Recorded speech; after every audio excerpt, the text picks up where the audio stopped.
Hey everyone, and welcome to Boston Autoblog. Earlier this year, I got the opportunity to take a good long look at the all-new 2021 Maserati Ghibli.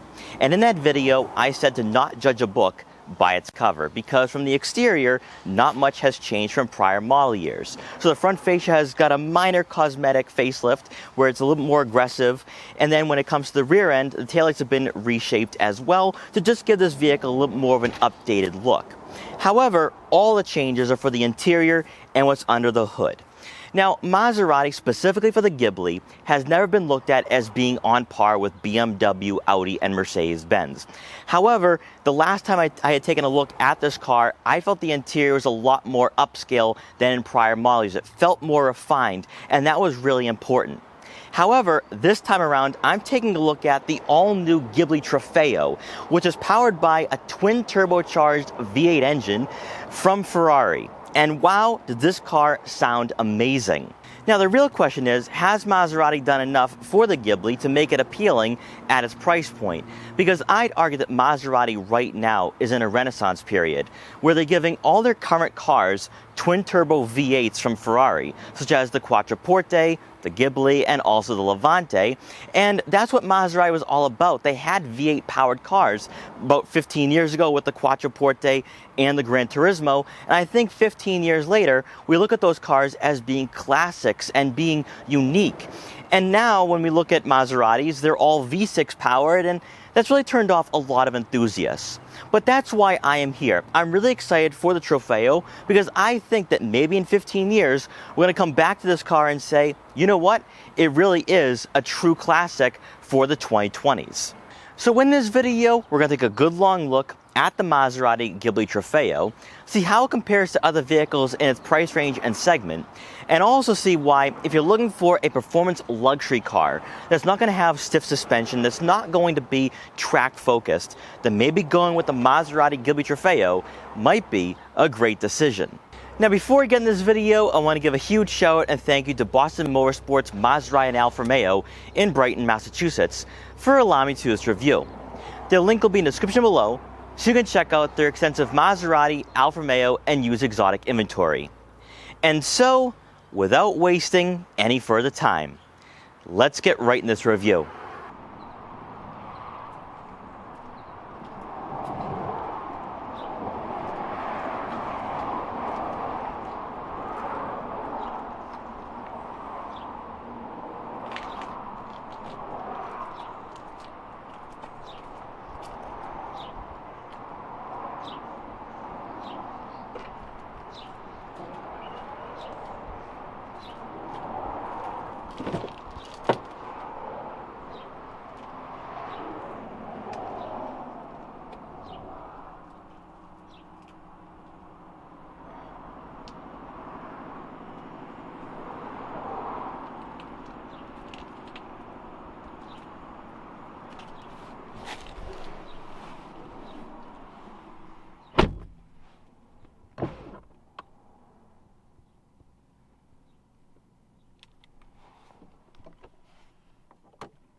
There's no denying that since its arrival, the Maserati Ghibli has always been looked upon as being the runt of the mid-sized luxury market, being more expensive than its closest rivals, while also having an interior that was outdated the minute it rolled off the assembly line.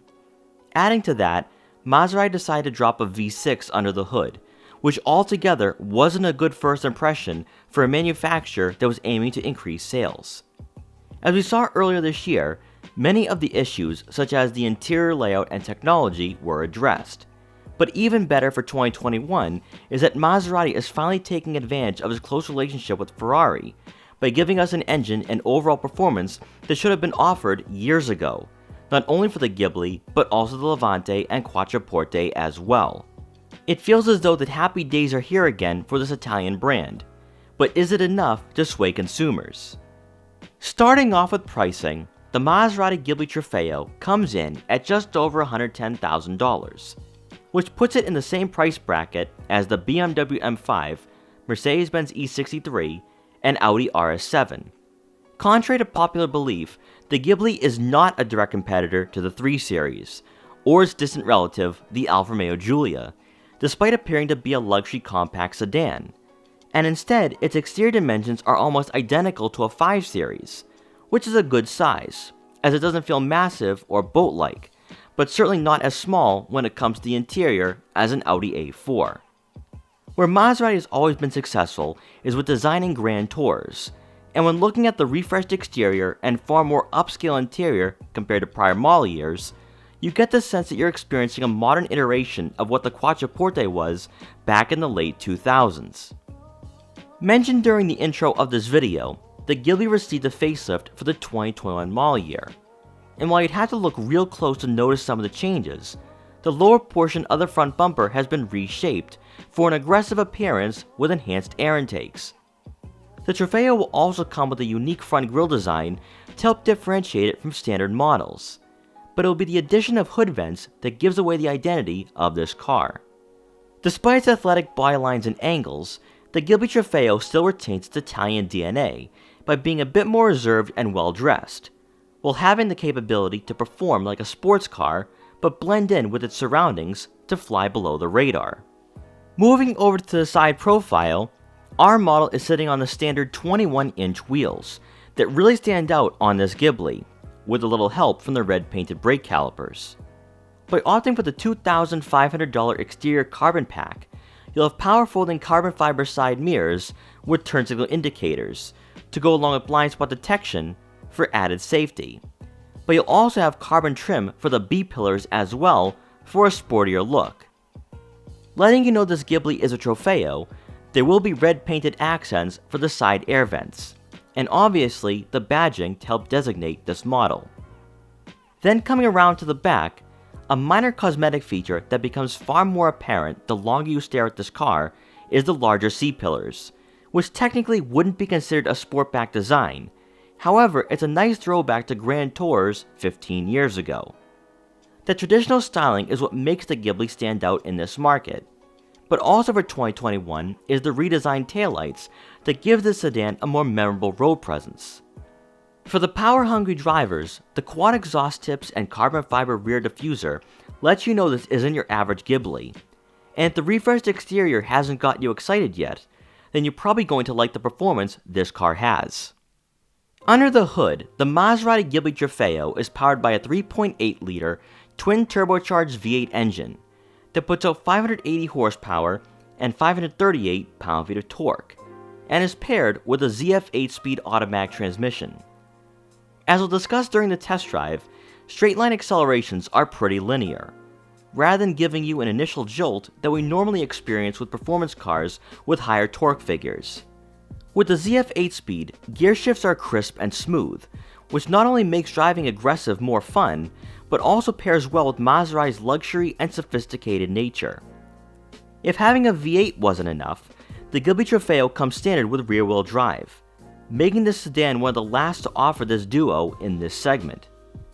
For fuel economy, you can expect to receive right around 13 miles per gallon in the city, and 20 miles per gallon on the highway.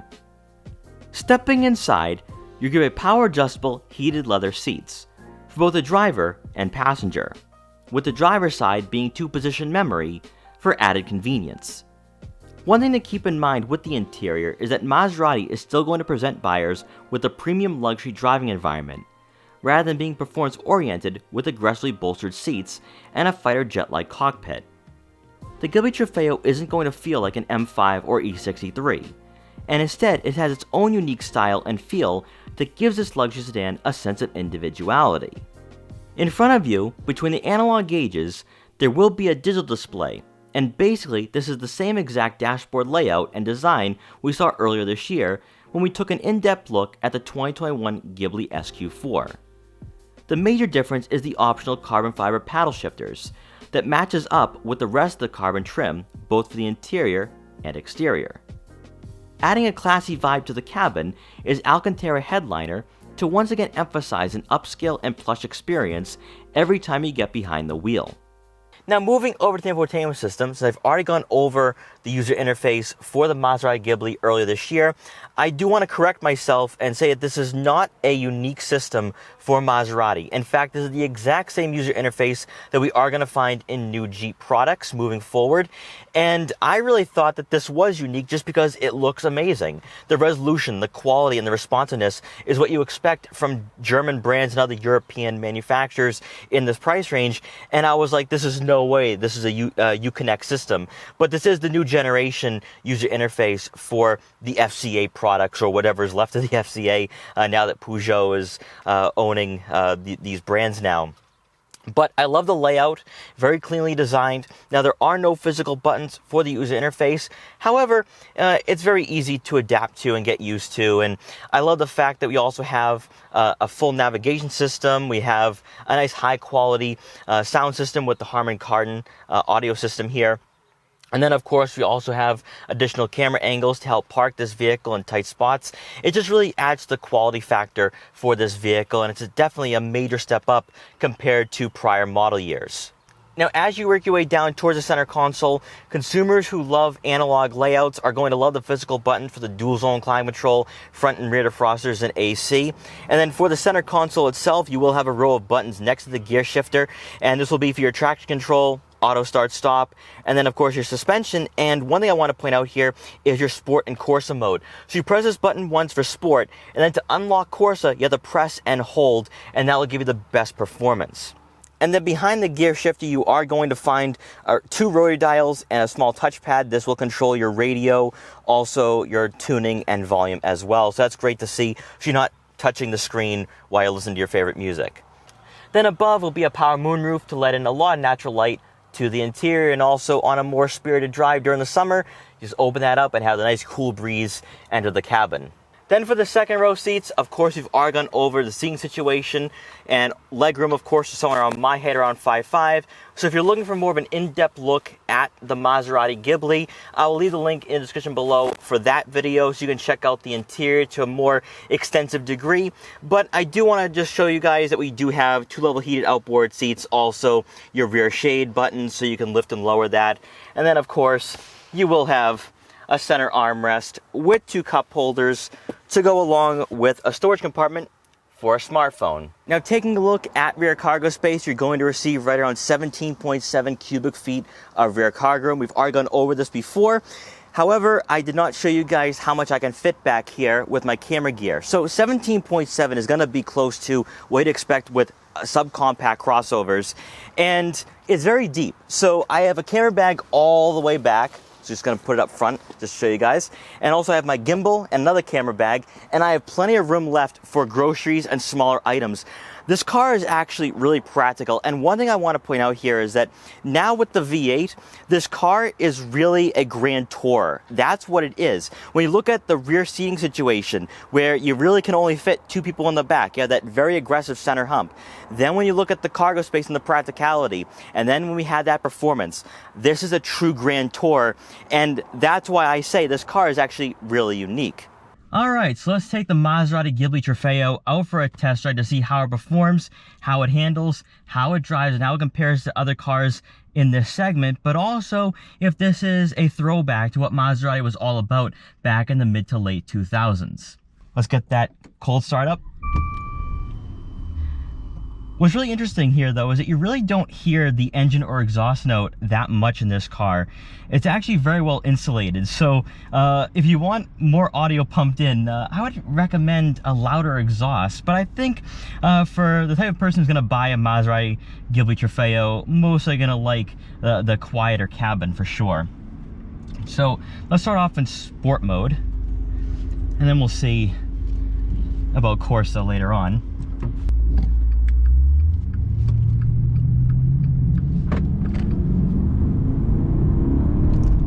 Holy moly, wow. You get kicked back in your seat for sure.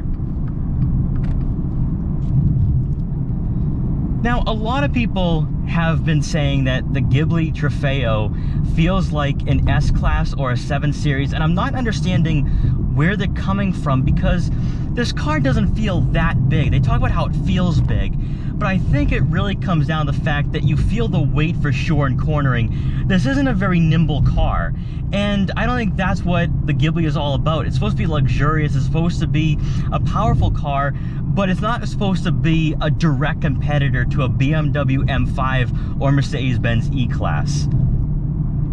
This is for that driver that's looking to make a statement. It's looking to have some fun too, but also have that classy style to it. And the Ghibli Trofeo is really an amazing and fun car. I love the sound of the V8 rumble. You just don't get that anymore in the automotive industry. Now let's get the suspension a little tighter here. Yes, that's what I like. It's a little more stiff. Now when it comes to steering responsiveness, it is a bit tight. It's not as loose as, say, an Alfa Romeo Giulia, and I prefer a bit of tight steering, especially with more of a performance car. The response isn't that bad at all. And for cruising, just cruising around, this is not bad at all. It's a nice, serene driving experience, but you have the power where you can get around slower drivers for sure. Let's try getting a quick acceleration here.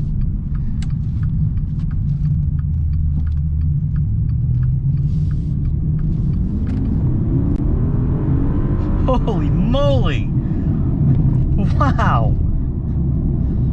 That is incredible. That is absolutely incredible. You know, there's kind of like that mid-range power that kicks in, and then you're off. Now, of course, it is 91 degrees out, so it's not going to perform at its best. It's way too hot, but wow, just wow. Because the thing is too is that the acceleration is very linear, and it's not like this throwback through the gears. It's just a linear power, and it just feels really nice. Now, it's not raw. This is not a raw powered car. The ZF 8-speed performs really well with the Ghibli and this twin turbocharged V8 engine, but it's not going to have that M3 feel or that M5 feel. And that's why I say that it's not a true competitor to the Germans at all. This is something different. This is a unique car that has its own DNA. And as an enthusiast, as somebody who wants to see Italian brands succeed, this is just incredible. This is remarkable.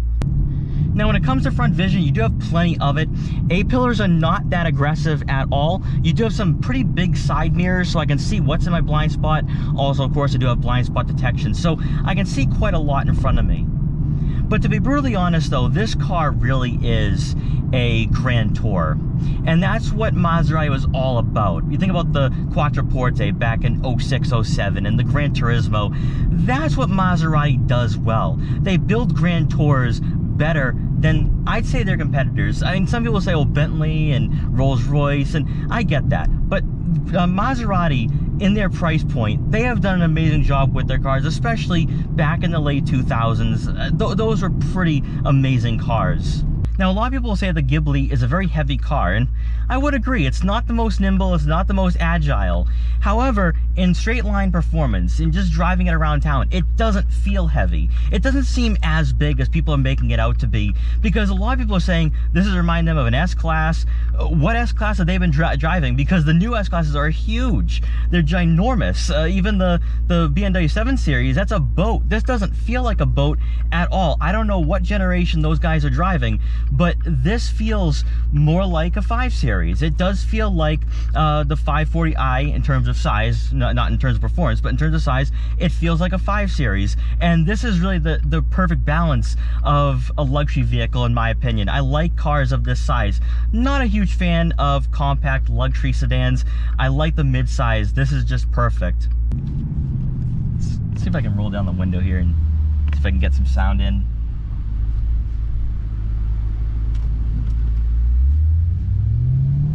Not sure if you guys can hear that, but it sounds nice. It sounds so nice. Let's put it in Corsa mode. Ooh. Now what that does is it turns off traction control. And thankfully it is 91 degrees, and I've got the tires a little bit warmer because I don't really want to be getting the tail end kicking out here. Now in Corsa mode, it gets really aggressive. Really aggressive.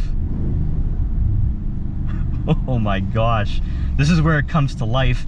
And unfortunately, I'm in front of a slow driver. Typical, but it isn't a highway, so it is what it is.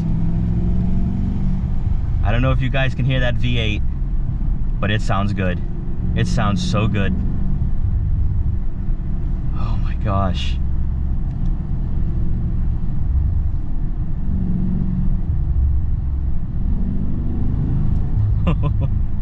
It comes to life. When you accelerate, the front end kicks up, and you really unlock this twin turbocharged V8.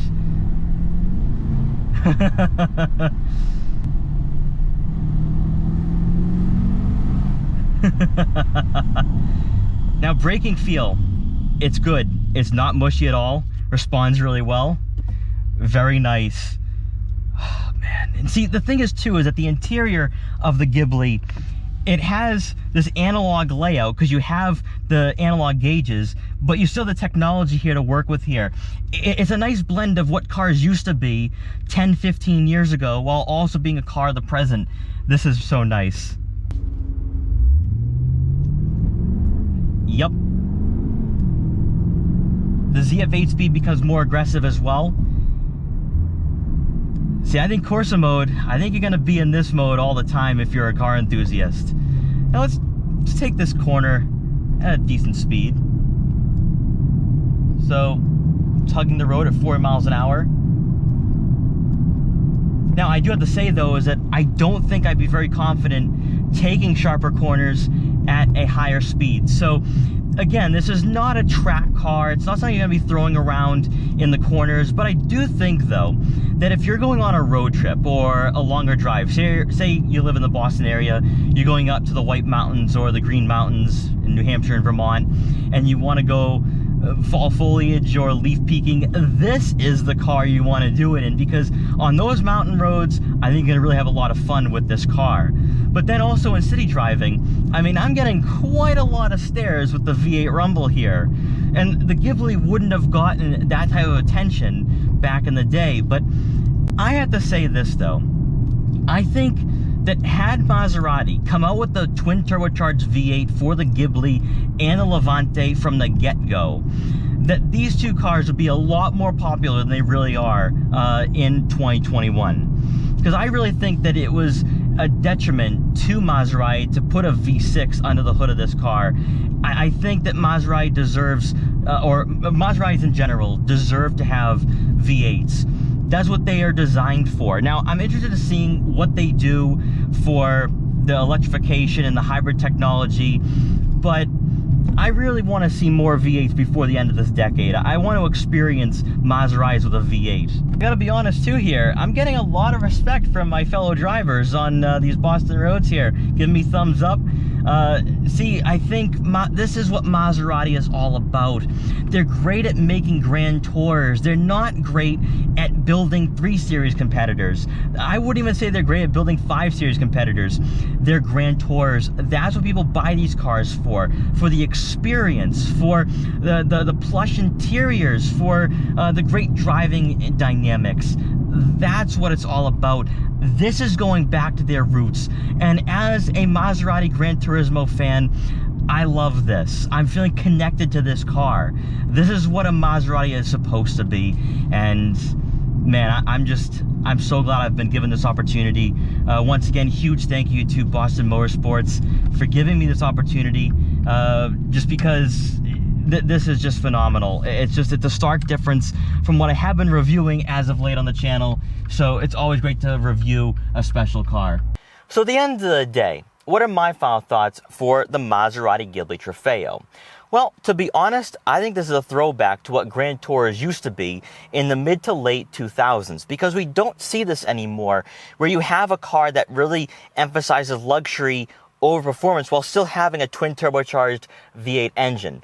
Because I wouldn't necessarily say that this is a BMW M5 or a Mercedes-Benz E63. It's not built like that. It's not that sporty. It actually is more luxurious, but has a V8 under the hood where you have the power, you have that performance. But this is what Maserati used to be, because today we look at them as being a luxury brand that has V6s under the hood, and we don't normally look at them as being in the same category as BMW, Audi, or Mercedes-Benz. However, Maserati now is bringing a unique feel, where it's not even an Alfa Romeo Giulia Quadrifoglio. It's something more. It's more luxurious, but it has that performance, and that's what's really important. I do think that this is a niche market, though, because it will take somebody who really appreciates cars to get behind the wheel of this and experience it for themselves and really enjoy it. I do think, though, that this trend of putting twin turbocharged V8s under the hood for Maserati has been very beneficial for the brand, at least for the beginning part of this decade. And it kind of is that throwback to what Maserati used to be. And that's why, as an enthusiast, as somebody who wants to see Italian brands really succeed, I am so excited to see V8s make their way back into these vehicles, even though most likely within about 5 to 10 years, we're not going to see them anymore. It's just a great throwback. And I think what Maserati has done for this model year has really changed up this car, and I think it's definitely way better than prior model years. But then when it comes to technology aspect and the interior comfort, it's on par with its closest rivals, and then it just has to come back to performance with the Trofeo, just because a twin turbocharged Ferrari derived V8 is something we don't hear a lot anymore in this segment. And again, as an enthusiast, I can really appreciate what Maserati is doing here. So guys, thank you so much for watching this video. Please like, comment, share, and subscribe for more. Also, make sure to follow me on Instagram at Boston Autoblog so you can see what I'm up to and what vehicles I'll be featuring in the future. And I will see you guys next time.